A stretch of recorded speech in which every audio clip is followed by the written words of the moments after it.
नमस्कार आणि सरळ गीतेच्या पहिल्या वर्गामध्ये आपल्या सगळ्यांचं स्वागत आहे. आज आपल्याला काय कव्हर करायचंय ते मी पटकन माझ्या स्क्रीनवर दाखवतो.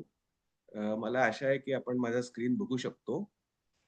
तर आपला हा जो सगळा प्रवास आहे तो 3 पायऱ्यांमध्ये होणार आहे, 3 स्टेप्समध्ये आणि त्याचं फाउंडेशन म्हणून आपण 3 दृष्टांत म्हणा किंवा मेटाफर्स म्हणा वापरणार आहोत. तर ते 3 दृष्टांत कोणते हे सुद्धा आपण आजच्या अ, वर्गामध्ये बघू. म्हणजे मग त्या दृष्टांतांचा जेव्हा पुढे आधार घेतला जाईल, तेव्हा आपल्याला लगेच कळून येईल, की आपण कशाबद्दल बोलतोय. हा गीता वर्ग अ, या गीता वर्गात जॉइन झाल्याने आणि गीतेचा अभ्यास केल्याने आपल्यात जे परिवर्तन होणार आहे, ते अगदी सर्वांगीण होणार आहे आणि ते अक्रॉस 3 डायमेन्शन्स होणार आहे. तर ती 3 डायमेन्शन्स कोणती? म्हणजे या अभ्यास वर्गातून आपल्याला कोणता परिणाम साधायचा आहे आणि आपण काय अपेक्षा करावी, हे सुद्धा मी आज कव्हर करीन. आणि त्या 3 स्टेप्स ज्या आपण क्रॉस करणार आहोत, त्या 3 योगांच्या साहाय्याने क्रॉस करणार आहोत. तर त्या योगांची नावं काय? हे सुद्धा आज आपण बघून घेऊ. आणि मग या वर्गाच्या पुढे उरलेल्या 11 वर्गांमध्ये आपण कसं-कसं पुढे जाणार आहोत, म्हणजे what is the road ahead हे सुद्धा आपण आज कव्हर करू. आणि last but not the least आपल्याला गृहपाठ करावा लागेल. कारण अ, जरी आपण हा अभ्यास वर्ग जॉइन केला, तरी मध्ये जो आठवडा जाणार आहे, त्या आठवड्यामध्ये सातत्याने अभ्यास करणं गरजेचं आहे. जर आपण जास्त अभ्यास केला किंवा जितका जास्त अभ्यास आपण करू शकू, इव्हन या आठवड्यात पुढच्या वर्गाच्या आधी, तेवढा आपलाच फायदा जास्त होणार आहे. त्यामुळे तो अधिकाधिक फायदा करून घेण्यासाठी कोणता अभ्यास करावा, हे सुद्धा आज मी सांगणार आहे. आता याच्यात मला एक सूचना द्यायची आहे, की 35 मिनिटानंतर आपण एक ब्रेक घेणार आहोत 10 मिनिटाचा. म्हणजे 8:35 ला आपण हा वर्ग थांबवून 8:45 ला परत तीच मीटिंग आयडी आणि तोच पासवर्ड वापरून ह्याच मीटिंगमध्ये परत लॉग इन होणार आहोत आणि मग 8:45 ते संपूर्ण हा अजेंडा संपेपर्यंत आपण कंटिन्यू करणार आहोत. जास्तीत जास्त 15-20 मिनिटं पुढे आपण कंटिन्यू करू. बर. ओके. त्याच्यानंतर आपण हा वर्ग थांबवू. तर आता मी पुढे जातो पुढच्या स्लाइडला. त्याच्यात कोणत्या 3 पायऱ्यांमध्ये आपल्याला हा प्रवास करायचा आहे, ह्या पायऱ्या दिलेल्या आहेत. आत्ता आपण ज्या परिस्थितीत आहोत किंवा ज्या जीवनाच्या अवस्थेत आहोत, त्या अवस्थेमध्ये आपल्याला असं वाटतंय, की आपण अमुक-अमुक व्यक्ती आहोत. म्हणजे मला वाटतंय, की मी प्रसाद औटी आहे किंवा अ, आपटे काकूंना वाटत असेल, की त्या डॉक्टर सुवर्णा आपटे आहेत. अशा प्रकारे. तर ही जी अवस्था आहे, भावावस्था, त्याला जीवदशा म्हणतात आणि आपल्याला असं आत्ता वाटतंय, की आपण एक जीव आहोत. तर पहिली स्टेप अशी असेल, की जे आपण आपल्या शरीराशी, मनाशी आणि बुद्धीशी आपल्या पर्सनॅलिटीच्या किंवा व्यक्तिमत्त्वाच्या थ्रू संलग्न झालेलो आहोत. त्यापासून वेगळं होऊन आपण जीव नसून आत्मा आहोत, हे आपल्याला जाणून घ्यायचंय. म्हणजे कसं, तर त्याचं एक साधं उदाहरण मी घेईन, की आता आपल्याकडे कार असते आणि त्या कारचा उपयोग करून आपण एका ठिकाणाहून दुसऱ्या ठिकाणी जाऊ शकतो. आणि ती कार खूप युजफुल असते. आपल्याला आपली कार कार खूप आवडते. तिचा जसा आपण वापर करतो त्याचप्रमाणे तिची काळजी सुद्धा खूप घेतो. त्याचा मेंटेनन्स, त्याच्यात व्यवस्थित पेट्रोल आहे की नाही, वगैरे हे सगळं आत्मीयतेने बघतो. पण आपल्याला नेहमी माहिती असतं, की आपण ती कार नाही आहोत. त्यामुळे आपलं कधी कन्फ्युजन होत नाही त्या कारबरोबर. म्हणजे अ, जर आपलं समजा कन्फ्युजन झालं, की माझी कार म्हणजेच मी, तर मग पंचाईत होईल. कारण मग अ, मला वाटेल, की पार्किंग हेच माझं घर आहे. आणि मग जेव्हा मला भूक लागेल, तेव्हा मला पेट्रोल प्यावंसं वाटेल, अन्न खाण्याच्या ऐवजी. तर ज्याप्रमाणे आपण म्हणजे आपली कार नाही, हे स्पष्ट आहे.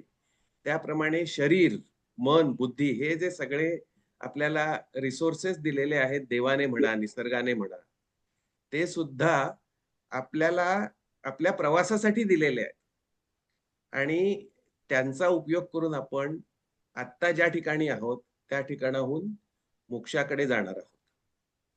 म्हणजेच आपण ती कार ज्याप्रमाणे आपण कार नाही तर त्या कारचे मालक आहोत, त्या कारमध्ये बसणारे, त्याप्रमाणे आपण आपलं शरीर नसून त्या शरीरात राहणारे जीवात्मा आहोत. हे आपण पहिलं बरोबर. जाणून घेणार आहोत. तर ती पहिली पायरी आपली असेल. तर आता आपण काय करणार आहोत हे मी सांगतो. कसं करणार आहोत हे पुढच्या सेशन्समध्ये आपण जरूर कव्हर करूच.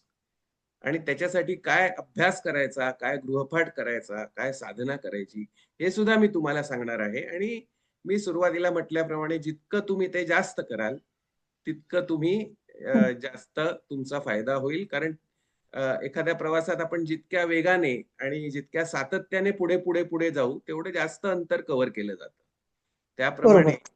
तुमचा जसा जितका अभ्यास होईल, तेवढं तुमचं अंतर जास्त कव्हर केलं जाऊन मोक्षाच्या तुम्ही अधिकाधिक जवळ जाणार आहात.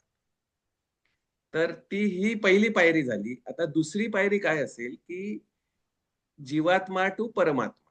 म्हणजे आपण नुसतेच आपल्या देहापुरते मर्यादित नसून सबंध विश्वात जो परमात्मा स्थित आहे, म्हणजे जी चेतना विश्वातली आहे, तीच चेतना आपण आहोत हे जाणून घ्यायचं.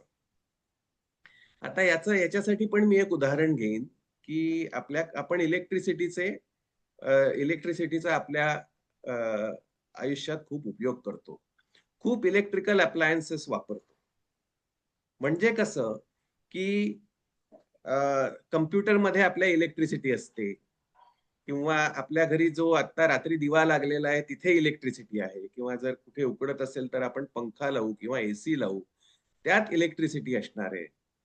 तर सकृतदर्शनी अ, हा सगळा अ, अ, म्हणजे प्रत्येक इलेक्ट्रिकल अप्लायन्स हा एक दुसऱ्यापेक्षा वेगळा दिसतो. म्हणजे आता तुमच्या घरी जी ट्यूबलाईट लागलेली असेल, ती ज्या इलेक्ट्रिसिटीच्या साहाय्याने लागली आहे, त्याच इलेक्ट्रिसिटीच्या साहाय्याने माझा कॉम्प्युटर सुद्धा आता ऑन आहे आणि आपण हा वर्ग घेतोय. तर जरी कॉम्प्युटर हा त्या ट्यूबलाईटपेक्षा वेगळा असला, म्हणजे आपली शरीरं जरी वेगळी दिसली, तरी इलेक्ट्रिसिटी ज्याप्रमाणे एकच आहे, त्याप्रमाणे अ, जरी त्या प्रत्येक शरीरात राहणारा जीवात्मा हा वेगळा भासत असला, तरी सुद्धा ती एक चेतना एकच आहे, हे आपण दुसऱ्या पायरीमध्ये त्या योगाच्या साहाय्याने जाणून घेणार आहोत. आणि पाण्याची वाटणी होते. हो. मी एक विनंती करेन, की आपण शक्यतो 2 भागात हे कव्हर करूया. म्हणजे एका भागात फक्त मी बोलेन म्हणजे स्लाइड्स कव्हर होत जातील आणि मग शेवटची 10-15 मिनिटं आपण चर्चा करू. म्हणजे तुम्हाला जे प्रश्न असतील किंवा काही ऑब्झर्वेशन्स असतील किंवा काही शेअर करायचं असेल इतरांबरोबर, तर ते इंटरॅक्टिव्ह फेज जी असेल, ती शेवटच्या 15 मिनिटासाठी आपण ठेवू.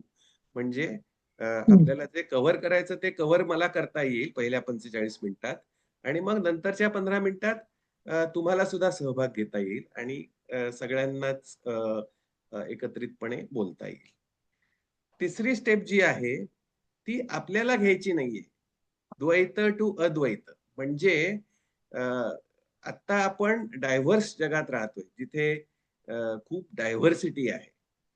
पदार्थ वेगळा आहे, चेतना वेगळी आहे. पदार्थात सुद्धा वेगवेगळी ऑब्जेक्ट्स आपण बघतो, की जसं की मी कार म्हटलं, कॉम्प्युटर म्हटलं किंवा अगदी व्यक्ती सुद्धा आपण म्हणतो ना, व्यक्तिरित्या प्रकृती म्हणजे भिन्न-भिन्न व्यक्ती आहेत. अशा सगळ्या डायव्हर्स जगात आता आपण राहतोय. पण त्या डायव्हर्स जगाच्या मुळाशी तत्व जे आहे, जी चेतना आहे ती एकच आहे. म्हणजे हे खरं तर एकाचीच अनेक रूपं आहेत. म्हणजे कसं एकपात्री प्रयोग आपण बघितले असतील आपल्या आयुष्यात. तर उदाहरणार्थ वऱ्हाड निघालंय लंडनला हा लक्ष्मणराव देशपांडेंनी खूप पॉप्युलराइज केला एकपात्री प्रयोग. त्या एकपात्री प्रयोगात जसं ती एकच व्यक्ती म्हणजे लक्ष्मणराव देशपांडे ही अनेक पात्रांच्या भूमिका स्टेजवर सादर करत असते एकाच वेळेस. त्याप्रमाणे जरी आपल्याला आपलं विश्व हे डायव्हर्स दिसलं, विविधतेने युक्त दिसलं, तरी त्याच्या मुळाशी जे तत्व आहे, जी चेतना आहे, जी एनर्जी आहे, ती एकच आहे आणि ते ब्रह्मन आहे, असं आपल्याला तिसऱ्या स्टेपमध्ये कळून येईल. तर अशा 3 स्टेप्समध्ये आपण आपला प्रवास पूर्ण करणार आहोत.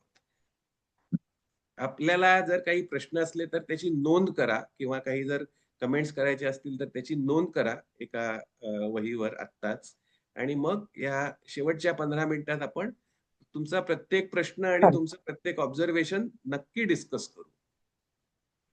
आता आपण कोणते 3 महत्वाचे दृष्टांत वापरून हा प्रवास करणार आहोत, याविषयी मी थोडंसं बोलतो. आता जर तुम्ही स्क्रीनवर बघितलत, तर तुम्हाला दिसून येईल, की एक मोठा असा समुद्र आहे आणि त्या समुद्रामध्ये 2 मातीची भांडी तरंगतायत.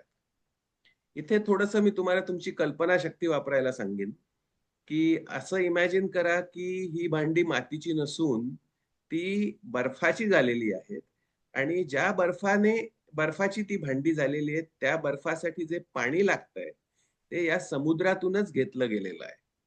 आणि दुसरं इमॅजिनेशन असं करा तुम्ही, की आता तुम्हाला दिसताना 2च भांडी दिसतायत, पण अशी असंख्य म्हणजे अक्षरशः अ, अब्जावधी भांडी त्या समुद्रात तरंगतायत. तर इथे या स्लाइड ह्या दृष्टांताचा मी अर्थ समजावायचा प्रयत्न करतो, की अशी जी अब्जावधी भांडी समुद्राच्या पाण्यापासून बनलेल्याच बर्फाच्या भांड्या जी बर्फाची भांडी त्यात तरंगतायत. त्यातून आपल्याला असं आढळून येतं, की समुद्राचं पाणी जे आहे, ते 3 प्रकारे विभागलं गेलेलं आहे. एक म्हणजे बर्फाची भांडी, जी त्या समुद्राच्या पाण्यापासूनच बनलेली आहे. हा एक भाग झाला. दुसरा भाग आपल्या लक्षात येईल बारकाईने बघितलं, तर समुद्राचं पाणी प्रत्येक भांड्यात शिरलेलं आहे. म्हणजे प्रत्येक भांड्यात ते असं हेलावत असल्यामुळे, लाटेवर हेलावत असल्यामुळे अ, काही पाणी शिरलेलं आहे. तर तो दुसरा भाग झाला समुद्राच्या पाण्याचा. आणि तिसरा भाग अर्थातच प्रत्येक भांड्याच्या भोवताली जो समुद्र पसरलेला आहे, तो त्याचं पाणी. असं समुद्राच्या पाण्याचं 3 भागात इथे विभाजन झालेलं आहे. परत मी सांगतो ते 3 भाग कोणते. एक म्हणजे बर्फाची भांडी, दुसरं म्हणजे त्या प्रत्येक भांड्याच्या आत असलेलं पाणी आणि तिसरं म्हणजे या सगळ्या भांड्यांच्या बाहेर असलेलं समुद्राचं पाणी, की ज्याने सबंध समुद्र बनलेला आहे. तर आता आपण मगाच्या स्लाइडमध्ये 3 गोष्टी बघितल्या, की आपण पहिलं म्हटलं, की आपण अ, जीवदशा आहे आपल्याला, म्हणजे आपण जीव आहोत असा आपला समज आहे. तर बर्फाचं भांडं म्हणजे जीव आणि प्रत्येक बर्फाचं भांडं हे एका व्यक्तीशी सापेक्ष आहे. म्हणजे कसं, की अ, ही जी 2 भांडी आहेत त्यातलं एक भांडं समजा मी असलो, तर मग दुसरं भांडं एखादी माझ्या आयुष्यात असलेली म्हणजे माधुरीसारखी दुसरी व्यक्ती असेल आणि किंवा मी म्हटल्याप्रमाणे जर अधिक भांडी असली, तर एक भांडं म्हणजे कदाचित आपटे काकू असतील, एक भांडं म्हणजे कदाचित अमोल आरावकर असेल, आणखी एक भांडं म्हणजे सीमा साने असेल किंवा आणखी एक भांडं म्हणजे अर्चना जोशी असेल. अशा प्रकारे अ, ती भांडी म्हणजे आपण जीव हा एक भाग झाला. आपण नंतर असं म्हटलं, की पहिलीच पायरी काय आहे आपली, की ती भांडीही आपण नसून त्या भांड्यातलं जे पाणी आहे, ते आपण आहोत. या पायरीपर्यंत आपण प्रथम जाणार आहोत. तर तो भांड्यातलं पाणी म्हणजे आपण जीवात्मा असं समजू शकतो. हं. आणि दुसऱ्या पायरीमध्ये आपण जीवात्म्यापासून परमात्म्यापर्यंत जाणार आहोत. म्हणजे कसं? तर प्रत्येक भांड्यात असलेलं पाणी आणि समुद्राचं पाणी जे भांड्यांच्या बाहेर पसरलेलं आहे, ते तत्वतः एकच आहे. म्हणजे भांड्यांच्या आत काय आहे? समुद्राचं पाणी आणि भांड्यांच्या बाहेर काय आहे? समुद्राचं पाणी आणि त्याच्यात काहीच फरक नाहीये. ते एकच आहे. ही आपली समजून घ्यायची दुसरी पायरी आहे. म्हणजे आता तुमच्या हा दृष्टांत लक्षात आला असेल, की समुद्राच्या पाण्यात तरंगणारी भांडी असोत, की जी वेळोवेळी समुद्राच्या पाण्यातूनच तयार होतात आणि मग विरघळून आपल्या आतल्या पाण्यासकट परत समुद्रात लुप्त होतात आणि ही प्रक्रिया सतत चालू आहे. त्याप्रमाणे आपलं हे जे आयुष्य आहे, तो सुद्धा एक चेतनेचा समुद्र आहे. म्हणजे ह्या समुद्रात जसं पाणी आहे, तसं आपल्या सबंध विश्वात एकच चेतना पसरलेली आहे. आणि त्या चेतनेतून एक शरीर निर्माण होतं, जसं की एक भांड निर्माण होतं समुद्रामध्ये बर्फाचं. आणि त्या शरीरामध्ये आपण जीवात्म्याच्या स्वरूपाने वास करतो. त्या म्हणजे जसं समुद्राचं पाणी त्या भांड्यात शिरतं आणि ते पाणी ते भांड तरंगायला लागतं लाटेवर. त्याप्रमाणे आपणही आपल्या शरीरात जीवात्म्याच्या स्वरूपात वास करतो.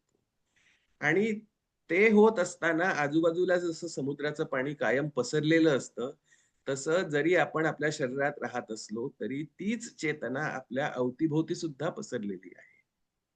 तर हा जर दृष्टांत आपण लक्षात घेतला, समुद्राचं पाणी आणि त्यात तरंगणारी भांडी, तर यातून शेवटी आपण अशा निष्कर्षाला येऊ शकतो, की जे काही आहे, ते पाणीच आहे. समुद्राचं पाणीच आहे. तसं आपल्या आयुष्याच्या बाबतीत आपल्याला अशा निष्कर्षाला यायचंय, की जे काही आहे, ते ती एकच चेतना आहे आणि त्या चेतनेला आपल्या अ, विचारवंतांनी म्हणा किंवा ऋषीमुनींनी म्हणा, ब्रह्म असं नाव दिलेलं आहे. तर समुद्र हा ज्याप्रमाणे पाण्याचा मोठा साठा आहे, तसं किंवा फक्त पाण्याचाच साठा आहे. तसंच आपलं संबंध जे विश्व आहे, ते दुसरं-तिसरं काहीही नसून फक्त ब्रह्म आहे आणि त्या ब्रह्मात वेगवेगळी परिवर्तनं होत असतात.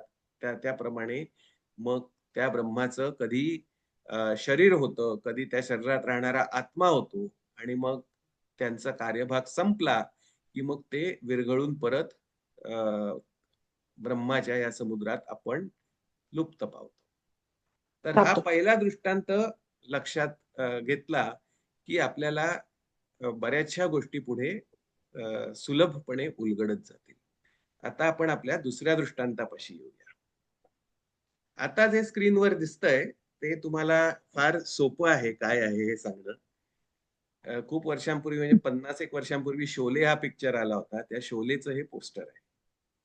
तर या पोस्टरवरून मला असं सांगायचंय म्हणजे या दृष्टांताचा अर्थ असा आहे, की शोले हा पिक्चर कशासाठी आला, तर तो आपल्या करमणुकीसाठी आला. ज्याप्रमाणे शोले हा पिक्चर आपल्या करमणुकीसाठी आला आणि तो आपल्या करमणुकीसाठी आपण एक खेळ म्हणून तयार केला. त्याचप्रमाणे या विश्वाची निर्मिती परमेश्वराने आपल्या करमणुकीसाठी एक खेळ म्हणून तयार केलेली आहे आणि त्याला परमेश्वराची लीला असं म्हणतात. आणि ज्याप्रमाणे शोलेमध्ये अनेक पात्र आहेत, म्हणजे धर्मेंद्रने वीरूचं पात्र केलं किंवा अमिताभ बच्चनने जयचं पात्र केलं किंवा संजीव कुमारने ठाकूरचं पात्र केलं किंवा अमजद खानने गब्बर सिंगचं पात्र केलं किंवा हेमा मालिनीने ज्याप्रमाणे बसंतीचं पात्र वठवलं शोलेमध्ये, त्याप्रमाणे आपण आपलं पात्र या महानाट्यात वठवतो आहोत. हम्म. तर म्हणजे एक उदाहरण घ्यायचं झालं, तर आपल्याला असं समजून घेतलं पाहिजे, की अमजद खान आणि गब्बर सिंग हे वेगळे आहेत. आणि गब्बर सिंगची भूमिका अमजद खान हा नट वठवतोय. तसं प्रसाद औटी आणि प्रसाद औटीची भूमिका वठवणारा मी, हे दोघं वेगळे आहोत. आणि मला प्रसाद औटीची भूमिका या महानाट्यात साकार करायची, की जेणेकरून जेव्हा प्रत्येक जण आपली भूमिका योग्य प्रकारे सादर करेल, तेव्हाच तो संबंध पिक्चर अर्थपूर्ण होईल आणि तेव्हाच हम्म. सगळ्या लोकांना त्या पिक्चरचा आनंद घेता येईल. तर आता अमजद खानने त्याची भूमिका चांगली वठवायची म्हणजे काय करायचं? तर सलीम जावेद या दोघा जोडगोळीने त्याच्यासाठी गब्बर सिंगच्या तोंडात जे संवाद घातलेले आहेत प्रत्येक वेळेला, ते संवाद त्या प्रसंगात त्याने तसेच्या तसे म्हटले पाहिजेत. स्वतःच्या पदरचं घालून काहीही उपयोग नाही. हे त्याने करणं महत्वाचं आहे. दुसरं त्याने काय केलं पाहिजे, की ह्या पिक्चरला, शोलेला एक डायरेक्टर सुद्धा आहे. त्याचं नाव आहे रमेश सिप्पी.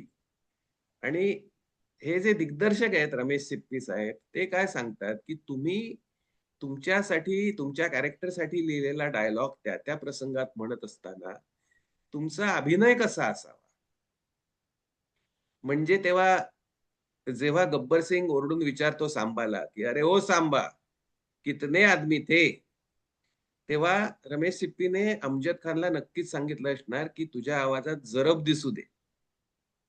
आणि अमजद खानने निमूटपणे त्यांचं ऐकून जेव्हा सलीम जावेदने लिहिलेला डायलॉग म्हटला आणि रमेश सिप्पीने सांगितल्याप्रमाणे त्यात जरब निर्माण केली, तेव्हाच तर तो शोले प्रेक्षणीय झाला आणि प्रेक्षकांना इतका आवडला आणि ते त्याचं वाक्य, की "इस गाँव से 50-50 मील दूर जब बच्चा रात को रोता है, तब माँ कहती है बेटे सो जा नहीं तो गब्बर आएगा." वगैरे अशी अनेक वाक्य त्यावेळेला खूपच फेमस झाली होती, लोकांना आवडली होती.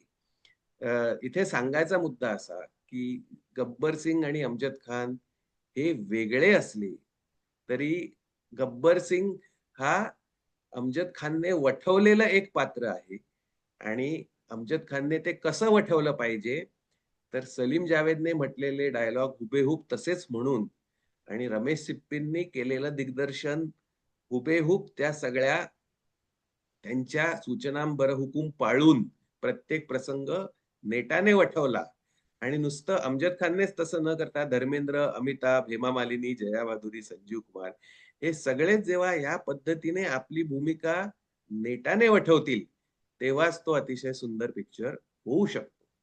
म्हणूनच आपली जी भूमिका आपण वठवतोय, ती आपण इफेक्टिव्हली आणि एफिशियंटली वठवली पाहिजे. तर हं. इफेक्टिव्हली वठवणं म्हणजे आपले डायलॉग्स म्हणणं आणि एफिशियंटली वठवणं म्हणजे ते डायलॉग्स दिग्दर्शन ज्याप्रमाणे होतंय त्याप्रमाणे साभिनय वठवणं.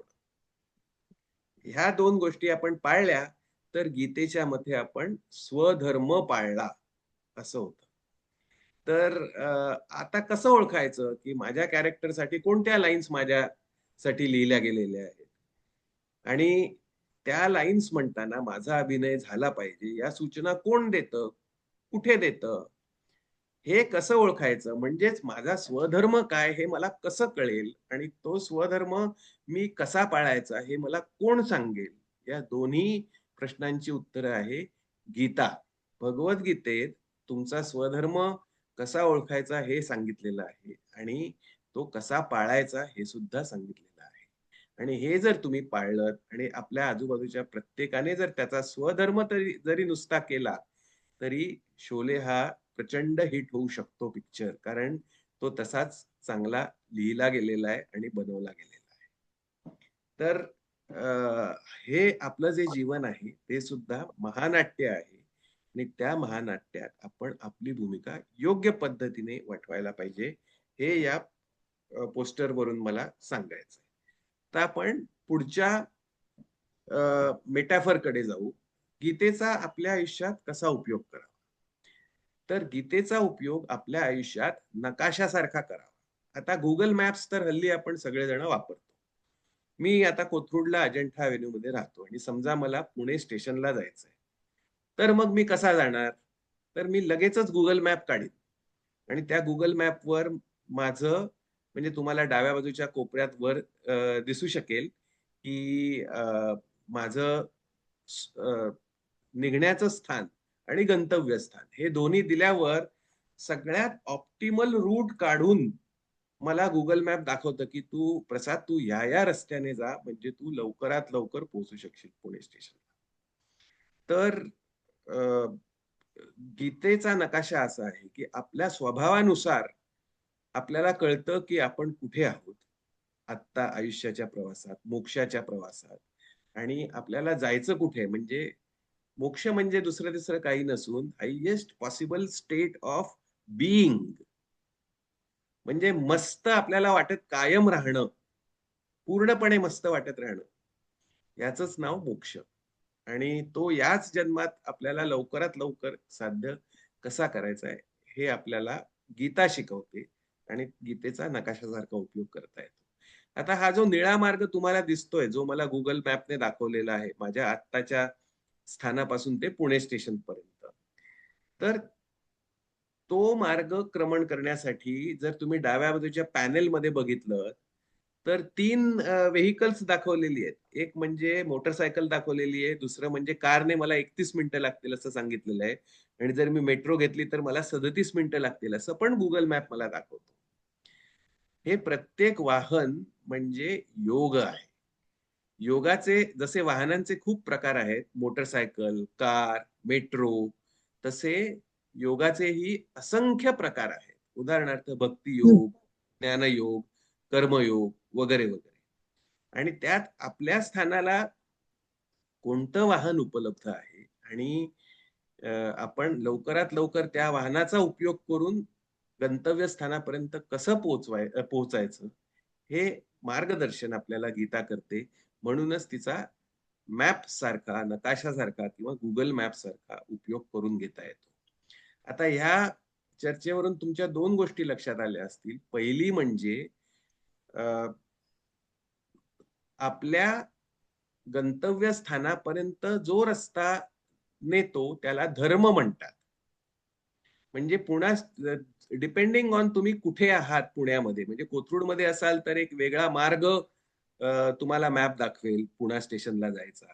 तेच जर तुम्ही औंधमध्ये असाल तर आणखी एक वेगळा मार्ग Google मॅप तुम्हाला दाखवेल पुणे स्टेशनपर्यंत जायचा. कोंढव्याला असाल तर फारच वेगळा मार्ग Google मॅप तुम्हाला दाखवेल. तर हा प्रत्येक मार्ग तुम्हाला जो पुणे स्टेशनपर्यंत घेऊन येतो, तुम्ही जिथे असाल तिथून, तो एक धर्म आहे. याचा अर्थ जसे योगाचे प्रकार वेगळे आहेत, तसे वेगवेगळे धर्माचेही प्रकार आहेत. आता माझ्यापुरतं बोलायचं झालं तर मी कोथरूडमध्ये आहे. त्यामुळे Google मॅप मला एकच मार्ग दाखवतो. तर पुणे स्टेशनपर्यंत पोहोचायचा माझा मार्ग हा मग स्वधर्म होतो आणि त्या मार्गावरूनच मी गेलं पाहिजे. जेव्हा आपण स्वधर्माविषयी बोलतो, तेव्हा गीतेने 2 सूचना दिलेल्या आहेत. एक म्हणजे तुम्ही स्वधर्मच कायम पाळला पाहिजे. तो सोडून तुम्ही कधीही परधर्म चांगला वाटतो म्हणून मग रस्ता बदलला असं करू नका. कारण मग पुणे स्टेशनवर पोहोचायला उशीर होईल आणि तिथे जी ट्रेन तुम्हाला पकडायची ती चुकेल. म्हणून काही झालं तरी तुम्ही स्वधर्म सोडू नका, असं गीता सांगते. तर स्वधर्माच्या चर्चेत पहिलं बंधन आपल्यावर गीता असं घालते, की स्वधर्मे निधनम श्रेयः, परधर्मो भयावहा. म्हणजे दुसऱ्याचा मार्ग कितीही चांगला वाटला. आपल्याला नेहमी वाटते ना, की बाकीचे सगळे मजा करत असतात आणि सगळं जे जगातलं काही दुःख आहे ते परमेश्वराने आपल्याच पदरात का घातलंय कोण जाणे. असं आपल्याला नेहमी वाटत असतं. पण तसं काही नसतं. परमेश्वर खूप दयाळू आहे आणि आपल्या दृष्टीने सर्वोत्तम मार्गच तो आपल्याला सतत दाखवत असतो. त्यामुळे तो सोडायची अजिबात गरज नाही, आवश्यकता नाही. किंबहुना काहीही झालं तरी तो सोडू नये. हे पहिलं बंधन. आणि दुसरं बंधन असं, की आपला मार्ग दुसऱ्यावर लादू नये. कारण दुसरा जर वेगळ्या ठिकाणाहून चालणार असला, तर आपला मार्ग हा त्याच्यासाठी परधर्म होऊ शकतो. आणि त्याचा मार्ग परमेश्वराने त्याला आखून दिलाय आणि त्याच्यावर चालायचा त्याचा हक्क आहे. त्यामुळे अ, पढ कुराणातल्या कलमा नाही तर घालीन तुझ्या डोक्यात गोळी, असं हे करणं अतिशय चुकीचं आहे. तर आपला मार्ग आपण सोडू नये आणि आपला मार्ग दुसऱ्यावर लादू नये. दुसऱ्या मार्गाविषयी पण आदर ठेवावा. कारण सगळे मार्ग शेवटी पुणे स्टेशनलाच घेऊन येणार आहेत. तर हे ते 3 दृष्टांत होते. या 3 दृष्टांताच्या साहाय्याने आपण सगळं अभ्यास करणार आहोत गीतेचा. आत्ता इथे आपण 5 मिनिटाचा ब्रेक घेऊया. म्हणजे 5 मिनिटांनी याच आयडीवर, याच पद्धतीने, याच मीटिंगमध्ये तुम्हाला लॉग इन व्हायचंय आणि आपण इथून पुढे उरलेल्या स्लाइड्स कव्हर करणार आहोत. त्यातली पहिली स्लाइड असणार आहे, की ह्या अभ्यास वर्गातून काय परिणाम साधेल अशी अपेक्षा तुम्ही करावी, हे आता मी तुम्हाला म्हणजे काय होऊ शकेल, व्हॉट इज पॉसिबल हे आता मी तुम्हाला सांगणार आहे. तर आत्ता मी ही मीटिंग बंद करतो. तुम्ही या मीटिंगवरून बाहेर पडाल. आता माझ्या घड्याळानुसार 8 वाजून 33 मिनिटं झालेली आहेत. बरोबर 8:45 आपण परत या मीटिंग मध्ये लॉग इन करू. 8:43 मी लॉग इन होईन आणि तुम्ही पण कृपया वेळेवर लॉग इन व्हा. म्हणजे सर्व तुमच्या चर्चा पदरात पडेल आणि त्यावेळेला तुमचे प्रश्न तयार ठेवा. कारण आता आपण शेवटची 15 मिनिटं एक चर्चा घडवून आणणार आहोत, की जिथे तुमचे ऑब्झर्वेशन्स, फीडबॅक किंवा प्रश्न हे हँडल करणार आहोत. ओके. तर मी आता हे रेकॉर्डिंग स्टॉप करतो आणि त्यानंतर मग मीटिंगही स्टॉप करतो. आपण 8:45 ला परत भेटूया. Okay, thank you.